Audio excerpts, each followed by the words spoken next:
Hi everyone, it's Agata from Simply Grow, and tonight we're going to have a chat with Emma from Love Your Birth, and we're going to chat all about hypnobirthing. So I'm just going to wait for Emma to join us, and we've got some people tuning in already. I think it is going to, we've got Love Your Birth who joins. Let me just quickly add Emma to our chat. It is showing me that it's unable to join, so Emma, if you would like to click it from your side, that would be great, because I'm just clicking on Love Your Birth and striking. And it says here that you are unable to join. So if you just want to quickly see if you can try and join me this way around, that would be great. As today I'm really excited about, there are quite a few people who were tagging their friends in the comments, and just really excited about our chat today. I think it's on quite a few minds, hypnobirthing, and I'm going to ask Emma also about the skills that are transferable from it. So once you've learned different techniques that are going to help you during labour, there will be different things you can then take away and there we go, and there we go. So let's see, I think we're going to get Emma now. Let's see, we've got a few people watching. Hi Emma. Hi. Hi, are you right? Yes. Okay, a little bit there. Yeah. it was No, it wouldn't let me join up the laptop. Unable to join, yes. How are yes, you? You okay? Yeah. Yes, great. Thanks. How are you? Enjoyed the lovely weather today? Yeah, no, it was great. We actually found a really secluded beach in Donegal, so there was no one around. So we could definitely do social distancing and enjoying the weather. Yeah, are your little ones in bed? Yes, they're both in bed. Fantastic. Yeah, same here. But obviously, because today I was trying to make sure everything is on time, so Amy was trying to play up a little bit, but she's fine. She's asleep now. Even managed to squeeze a bit of yoga before. Lovely. We had the paddling pool out. It was brilliant. Oh, definitely tired children at the end of the day. Fantastic. Would you mind introducing yourself a little bit to everyone watching? As I was chatting a little bit before you joined, saying that we're going to talk about hypnobirthing today. But if you'd like to just introduce yourself, just tell us a little bit about yourself, that would be great.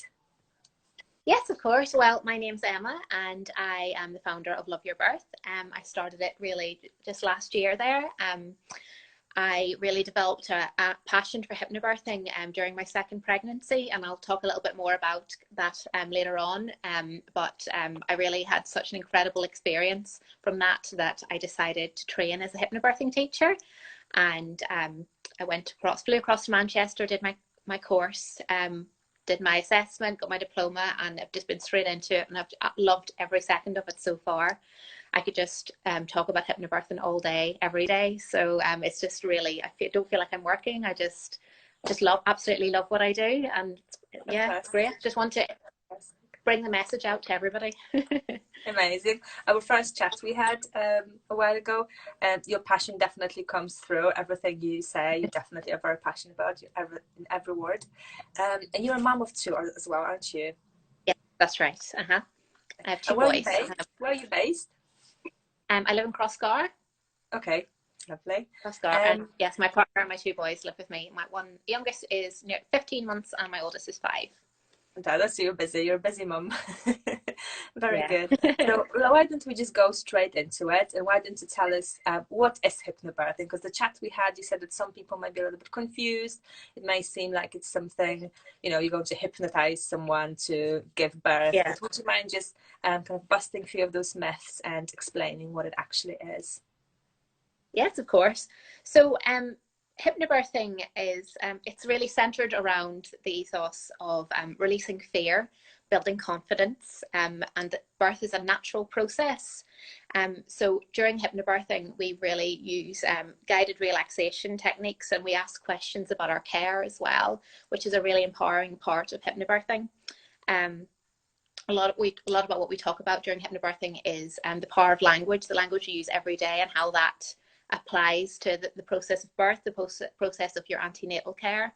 And it's really just letting go of that fear everybody seems to be like, the way birth is portrayed in the media is that everybody is just lying on their backs screaming, and it's some sort of medical emergency that everybody should be terrified about. And that's just not the way it is. It's really looking back to what birth was before we started messing around with it. Obviously, medical interventions are fantastic. They save lives and there is a need for them. But I think people just assume that birth is a medical experience now, and it doesn't have to be. This is really kind of getting back to the roots and back to nature, and really thinking about how animals give birth, you know, and how really we are animals, and trying to get back to all that. And just the biggest part of it really is letting go of the fear, because everybody that has this real fear when they hear about birth, oh, it's just, people have this sort of attitude that, oh, it's just something you have to do, it's really painful, but you get, you know, you get over it afterwards. But it's like, well, no, it actually doesn't have to be painful. It doesn't have to be a scary experience. It can be empowering, and it can be fantastic. It's great you're talking about it, but actually I'm thinking to myself, how on earth do you do it? Because thinking about birth, that's what I think. This is something you just have to do. The kind of goal prize at the end, you get a baby, so you have to just go through it to do it. And I think it is. It is in a way scary, because it is kind of life-changing event, isn't it? So how on earth do you make it not scary? Is it possible? It's one of these things. Basically, you build on it every day. You do a little bit of practice every day. You do a little bit of relaxation every day. You build your confidence every day. So you think about birth as an event. You think about it as so anything that you would do in your life, you would practice for. If you were going to run a marathon, you wouldn't just turn up in the morning and run a marathon. If you were going that to makes sense. That speaks to me. Perform a play, be a concert pianist, any of these things, you wouldn't just learn the piano that morning. You would months and months and months of practice, years even, you know, to get to this one event. So birth is the event. So the more you practice and the more relaxed you feel, the more practice you offer the birth. And then during the birth, you just basically, you let go, and your body just does what it's been designed to do. Oh, I love that. That really spoke to me, because when, you know, first that kind of definition, I thought to myself, no, I'm not buying it. But now you said that you actually have to practice, and it makes sense, doesn't it? As you just said, you know, if we've got fear of public speaking, we practice and we do, you know, different things to prepare ourselves for it. That totally makes sense, definitely. And I think, as you said, we probably in preparation to give birth, we read lots of books to prepare us for what happens after, but maybe not so much what happens in that kind of life-changing moment. That's fantastic. So what does it entail, the hypnobirthing? Do you just do breathing and, you know, relax yourself? What do you actually do? Because remember, someone told me once that they had this little meditation, the kind of thing, they imagined a balloon kind of swelling and then releasing. Is that what you do? You have to like visualize different things. What is, if someone doesn't know anything about it, how would you explain it to, like, I don't know, 5-year-old? Okay. Well, really, throughout the process, we start doing guided relaxation. So I will start by like reading a script and helping people to do visualizations and start them off with that. And then I encourage people to do visualizations themselves. I'll give them things to do, get their partner to read to them. So because the partner's voice is the continuity throughout the whole thing. You know what it's like, you'll have a different midwife every time you're there, but your partner, their voice is going to be continuous the whole time. So to have them reading visualizations and relaxations to you is really, really helpful, because they're going to be there during the birth and their voice is going to really trigger everything.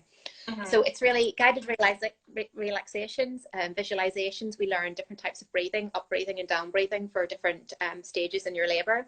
And then really learning about your antenatal experience as well, about the questions behind your care. I mean, a lot of people just sort of arrive, the midwife goes, do this, and you go, okay. And then there's a lot of, oh, you have to do this. And people go, oh, okay. But actually learning that there's choices and you can ask questions and, you know, what if this happens? What if this happens? Well, maybe that's okay. Or maybe you can reassess it in half an hour. Maybe the decision doesn't have to be made right at this second. So there's a lot of really learning about the choices you have and learning about what your body does. We go into the kind of science behind it as well, about the muscles of the uterus and the different hormones that are released and things as well. So it's really, really empowering to learn what your body can do as well and how powerful it is. Can I quickly check? I just took a note there, because you mentioned the birth partner. If someone is choosing to use a doula, would that be the person who would be reading the scripts to them? Um, you could if you wanted to, but the preference really with hypnobirthing is that it's your partner. Obviously, some people are in a situation where they don't have a partner, That was my second you know, question, which is single as well. parents, yeah. Yeah, yeah. I mean, you can do it on your own. You can absolutely do it on your own. But if you have your partner there, then it's very, very helpful for them to do it. I mean, if you did have a doula, say for example, you were on your own and then but you had a doula, then obviously the scripts would be very helpful for them to read them. But really, for me personally, I did my relaxations with my partner, and his voice really helped me. It really leveled me whenever I was maybe starting to kind of drift away. His voice brought me back because I was so used to hearing his voice, reading the scripts and talking me through my breathing and everything like that, and it really, really helped me. I think it's amazing as well because from my experience, my husband saying and a few other friends of mine and their partners, that very often the partner feels like they're kind of next to it. They're not part of the process. They're kind of, you know, observing it, but they don't feel like they can help in any way. They feel quite helpless. I think that's quite often the word being used, that they feel helpless, but actually being able to use their voices to say and reassure you, and you know, you say yourself how important it was to have it. I think that's very valuable as well, part of it. Yeah, fantastic. Yeah, the birth partner is a huge role in it. Yeah, fantastic. And how early in your pregnancy can you start? So let's say first trimester, second, third. When should you start thinking about learning some of those techniques? Well, you can really start it whenever you want. You probably shouldn't start it in the first trimester. I would say once you get into it, there's 4 sessions really, and the 4th session is all about kind of what happens during the birth. So if you wanted to do the first 2 or the first 3 earlier on, I would recommend doing the 4th one kind of maybe at about 28-30 weeks. But you can start it earlier, and then but you would probably be more beneficial to keep the last one for closer to the birth. But you can really, the kind of rule of thumb is maybe in and around 26-28 weeks, but it can be earlier and it can be later. Can anyone do it? Because I'm just thinking to myself, I listened to that podcast recently, Joe Wicks talking to Russell Brand, and they were talking about meditation, and Joe Wicks saying that he cannot do it because he's just too fidgety, he moves all the time, and you know, some people are just not so prone to just, you know, sitting still and doing mindfulness. So would you say anyone can be trained to do it, or is it just a specific type of personality that is a bit more capable of it? It's all about your attitude, really. I mean, if you don't want to do it, then you're not gonna, if you're not taking it seriously and you think, oh, this isn't gonna work, this isn't going to work, then you're not going to put enough into it, so you're not going to get the benefit out. If you practice every day and you really think you put everything into it, then you're going to have a far better result than somebody that's going, oh, well. And also everybody has different reactions to it. So some people think listening to the relaxations that they're not working because they just fall asleep, but actually through your subconscious you're absorbing that. So but then somebody else on the other hand might be totally feel like they're too alert during it, but in the same time then they're taking things in a different way. So everybody's mind works slightly differently, but we're all going to take more things out of it. But really, if you're going to take it seriously and you want to do it, then you can do it. That makes sense, totally. Thank you so much. Because I had this question in my mind, you know, like whether everyone should have a go. But as you say, you know, it depends on your attitude, absolutely.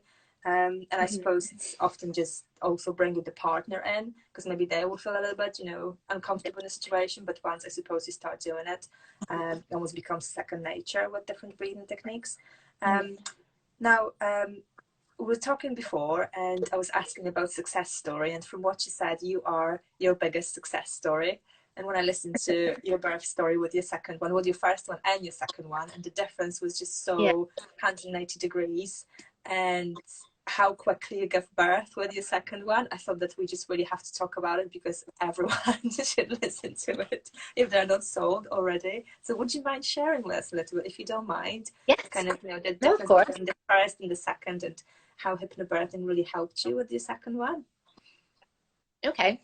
Well, my first birth really, I just sort of really, I played the role of the patient, would be the way I would kind of describe it.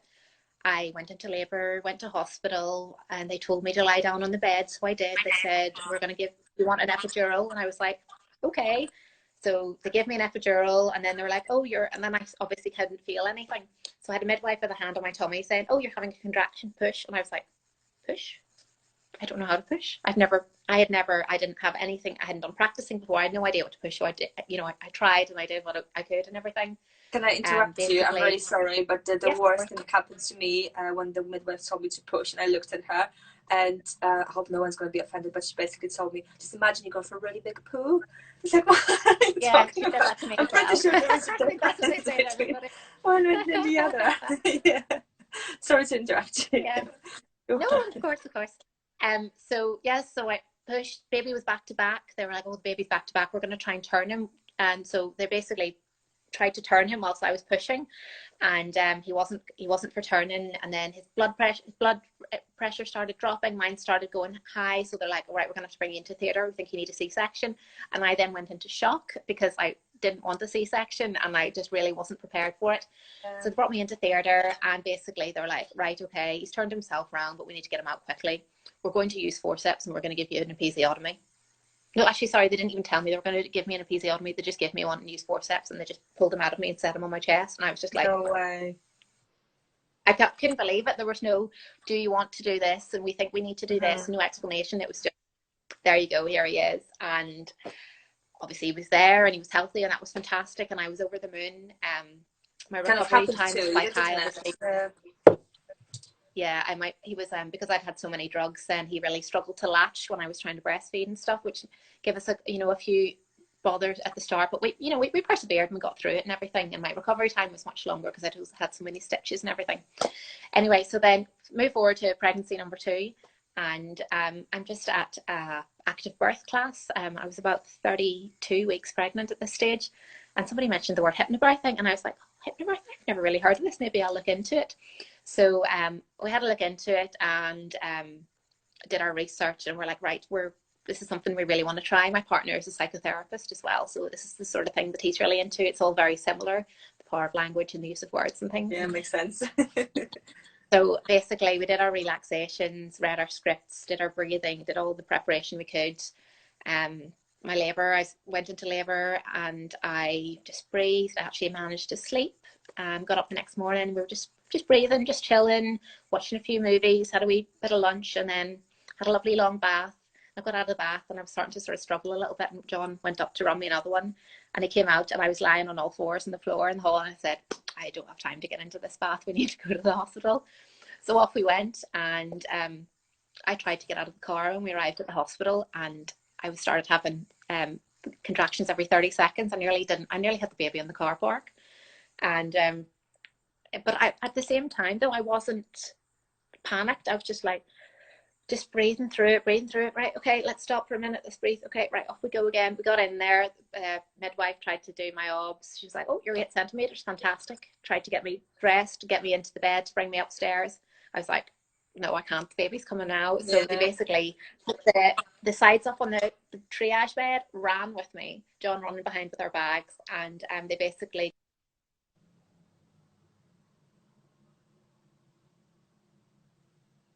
No, something froze. The climax of the story and something froze. Oh no. I hope Emma can see it because something froze. This should be an ad break right now because we can't hear Emma. We can see her frozen. She's about to give birth in her story, and oh. Oh no, your Love Your Birth has left. I'm sure she's going to join us in just a second. I'm just going to quickly read some of the comments. Hi, Abby. Abby says that certain aspects worked better for her. The breathing relaxing was great, but I liked scripts that were about pregnancy and birth rather than trying to visualize different setting. Kind of get that, I think. I think to some of us it just comes easier to imagine certain things than others. And I suppose it also depends on whether it's your first child or the second. Maybe you've got more time to nest and do all of that with your first one than your second, or maybe it's easier with the second because you kind of know what to expect in a way. So just going to wait for Emma to join us. Oh, I knew it would happen. It was just such a cliffhanger now. What's going to happen? Is she going to give birth straight away? Or is it going to be more breathing and more visualization? Let's see. But I hope you're finding the conversation entertaining and entertainment, isn't the word. Interesting and informative are the words I was looking for. I'm sure you can find out more about hypnobirthing and Emma's story and how she does things on her page, Love Your Birth. You can find her on Instagram and on Facebook. I know she does one-to-one consultations as well as group sessions. Obviously, with current situation, group sessions are not as available as in normal circumstances, but I'm sure if you reach out to Emma, she'll be able to point you in the right direction to find out more about hypnobirthing. I certainly found out a few things today.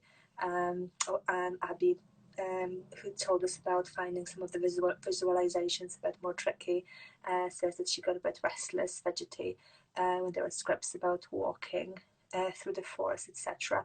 I think I could definitely relate to that. I think something that is a bit more kind of everyday life, probably a bit easier. So just go to wait a couple more minutes and see if Emma can rejoin us. It must be a problem with her Wi-Fi, but so far it was really interesting. So we found out a little bit about Emma. We found out what hypnobirthing actually is, what it involves, who can do it, and turns out as long as you've got the right attitude, you can definitely take advantage of it. Because I think, as she said, it just depends how you walk into the experience. If you walk in thinking, I'm not going to actually take it seriously, then it's probably not going to work for you. But if you're coming in with an open mind, you're probably going to take big advantage of it. We also started talking about Emma's success story, biggest success story, which was her own birth. But we had a cliffhanger just as Emma was telling about, so rushing to hospital, getting into hospital, her husband rushing behind her bed, and the midwife suggesting a few other things she could do, and she was just about to tell us what happened. Her internet let us down, so let's wait a couple more minutes. If we don't manage to chat to Emma now, I'm just going to send you to her social media, if that's okay. But I really hope that the beginning of the conversation was informative enough. And another thing we chatted about was how early in the pregnancy you can start. So Emma recommended going kind of from second trimester and doing different parts of the course if you decide to do the course, and a little bit closer to the end. Maybe not the first trimester, but I suppose if you do mindfulness exercises, that probably is in a way preparation for it anyway. So I suppose in the first trimester, if you could find 5 minutes a day just to do a few breathing exercises, maybe some guided meditations, that's probably going to be really beneficial. I wanted to ask Emma about 3 things she does for personal growth, as it is a Simply Grow conversation. But we might do that in a blog post that I'm going to ask Emma to write up for us after. So we're going to wrap up now because I don't think Emma is going to rejoin us. It doesn't look like it. But thank you so much, everyone, for tuning in and listening to us tonight. I'm going to make that, this is going to be available for 24 hours. Oh, Love Your Birth. Oh, she's back. Yay, she's back. Hang on. Wait, everyone. There we go. Ah, she's back. Let's see. Oh, this was a real cliffhanger. Oh, Emma, you're back. We had a random power cut. I don't know what happened. No Everything way. just like dropped for a couple of minutes, Oh, and then no. obviously the Including Wi-Fi. Wi-Fi had to reset and everything. I was just saying, what a cliffhanger, because it stopped literally as you said that your husband was running behind your bed and the midwives were talking to you. It was like, oh, what's going to happen next? And you disappeared. So please quickly carry on with the story. Right. I was trying to fill in with, talking. Okay. Right. Okay. So yes, ran upstairs. I'm John's running behind me with the bag. Yes, that's where we start. He then basically, the midwives pushed me through the door of the room. There's 2 other midwives standing in the bathroom filling the bath because I'd wanted a water birth. They got my leggings down to my knees and the baby's head just shot out of me. I didn't have to push or anything. Away. And then I just did one more big breath and that was him. I could not believe it. It just, like, I didn't have to push. I did a few breaths and he was just there, and I couldn't No believe. Stitches or anything? No Nothing? stitches, no tearing, nothing. Wow, that is definitely, I think, recommendation to at least look into it 100%. It just sounds like such a happy experience. As you said in the beginning, we associate birth with fear and the fact that, we don't know much about it, but actually it can be a positive experience that you're going to look back at with a smile on your face rather than, oh God, no. Absolutely. Yeah. So it's, I know afterwards, like one of the midwives said to me afterwards, that's how you have a baby. Yeah. Very good. I'm sure you share this story a lot with your customers, with your clients, people I do. who support. Yeah, Yeah. very good. And I wanted to ask one more thing. With skills that you learned through hypnobirthing, because I kind of looked into different things, and it's quite a pricey thing, but I suppose you can't put a price on happy birth. But when it comes to skills that you can take away from it, is it something that you can use after you have given birth? Is there anything that you can then kind of use later on, or is it just like a one-off and that's it? Well, no, it's there's a lot of things that you can use afterwards. For example, the breathing, up breathing, which is the breathing you would use in the early stages of labour, which is a long, relaxed breath in through the nose, and then a slightly longer, relaxing breath out through the mouth, which is really, really good for calming you, which is why it's really, really good for relaxing you whenever you're in labour. So there's other settings, obviously, when that's very helpful. For example, if you're about to have a job interview, or you're about to go into a big meeting, or you've just had a really, really tough day and you want to try and relax, it's really, really helpful. Even like throughout other parts of your pregnancy, like just before you go in to see a midwife, if you are going to have a vaginal examination, for example, you want to kind of brace yourself. It's good to kind of just relax yourself and just really kind of center yourself again. A lot of the music and the sort of scripts and stuff as well actually really help calm young babies as well. So the music is very, very light and sort of quite piano based and stuff that I would use throughout my course. And in the early days when Samuel, my youngest, was very young, it really, really helped. Like if he was being a bit colicky or just a bit, a newborn can sometimes just cry and you don't really know what's happening. The music really, really helped to settle him. And still, even if he's not having a great time and I put the music on, it really, like he's 15 months now and he still really responds to it. So that definitely helped as well. I've got one more question, just came to my head. With TENS machine, because I use TENS machine in my labour, is that something you would use in conjunction with hypnobirth, or hypnobirth kind of belief is that you just use the power of your body and you don't use anything external as a helper?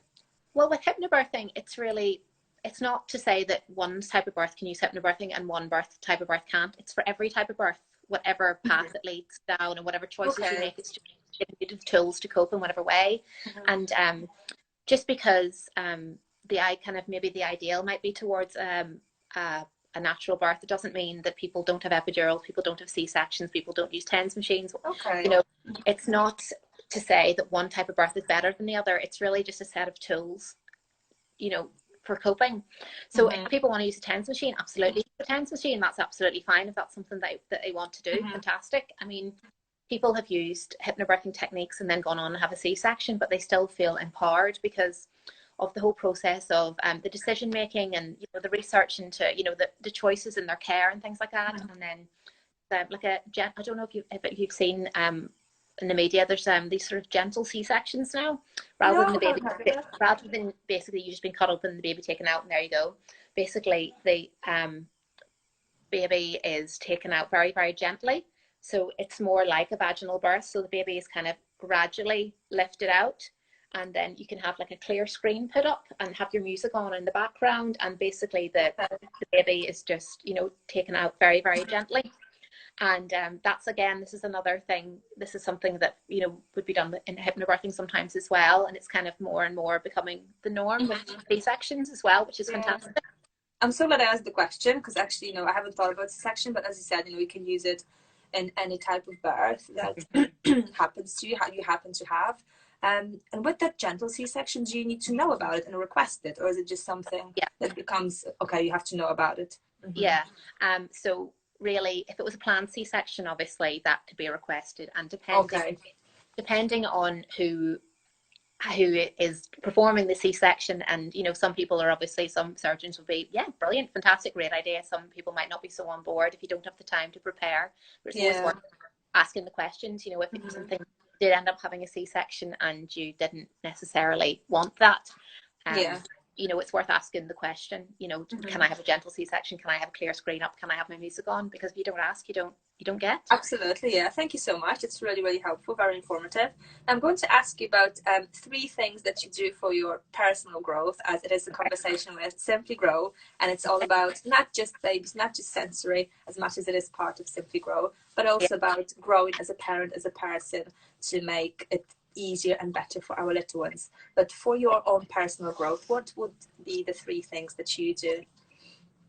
Well, I'm a complete birth junkie. I have hundreds of books about hypnobirthing. As you can see, there's just a few of them sitting here. And I just love, this is what I do in my spare time. I read articles. I follow loads of different birth professionals on Instagram and Facebook. I read articles about birthing. I read articles about research. I read my books. So I have it's not just something that I'm doing. I have a real interest and a real passion about it as well. And we have this lovely group chat for all the ladies that I trained with, and we have this great group chat, and we all kind of are sharing our experiences and what we're doing with our businesses and really learning from each other, which is absolutely fantastic. Yeah. I did a few mamas and papas events, and then one of the other girls didn't realize that was a thing, and then she went on to do that as well, which is great. So really learning off each other is just fantastic. Really good way to develop yourself as well. Me personally, I love cooking, and I'm really so it's something that's really kind of my escapism. Especially if the kids aren't in the kitchen with me whilst I'm cooking, I really put a bit of music on, relax. I just love getting really experimenting with new things. I'm very into plant-based cooking and things like that as well, and I just love trying new things, and I'm really into trying new ingredients. Might ask you for a few recipes there. Yeah. I'm a bit of a open the cupboard and see what there is and try and find something. Love it. But and what else? I would be into my fitness as well. I started going to a personal trainer a couple of months after I had Samuel, and it really helped me again. My headspace. It gets me. I go to him twice a week. Obviously not at the minute. Go to him twice a week and go out and just have an hour to myself to just focus on myself and training my body and it's just, I love that as well. So fantastic. Thank you so much for sharing. I love asking those questions, even though it's just the 3rd conversation, but I can always learn something about the person I talked to I didn't know before. So thank you so much for sharing. No problem. If someone would like to get in touch, ask questions, or take advantage of your services, what is the best way to do it? Just send me a message. You can either my phone number, my email address, or on my website and everything, and or you can send me a message through Facebook or Instagram. My website is loveyourbirthni.com. All the information about all the different types of classes I do are on there, and all my contact details and pricing and things as well. And you're open to business now, even though we've got the situation with COVID-19. You still do consultations online, don't you? Yes, I do that through Zoom or through Skype or FaceTime or whatever people would prefer. Fantastic. Thank you so much. Even though we had a big cliffhanger, I think it worked really well. Thank you so much for your time. I really appreciate it. Especially with your 2 little ones. And we are going to make that. This is going to be available for 24 hours on Instagram. And then we're going to pop the video on YouTube. And we're going to share the link with everyone who would like to have a look. And there's going to be a little follow-up blog post as well, just in case someone prefers to read. But thank you so much. Really appreciate it. I'm sure we're going to chat again. And have a lovely evening and stay safe. You too. Thank you. Thank you so much. Take care. Bye-bye. Bye. Bye.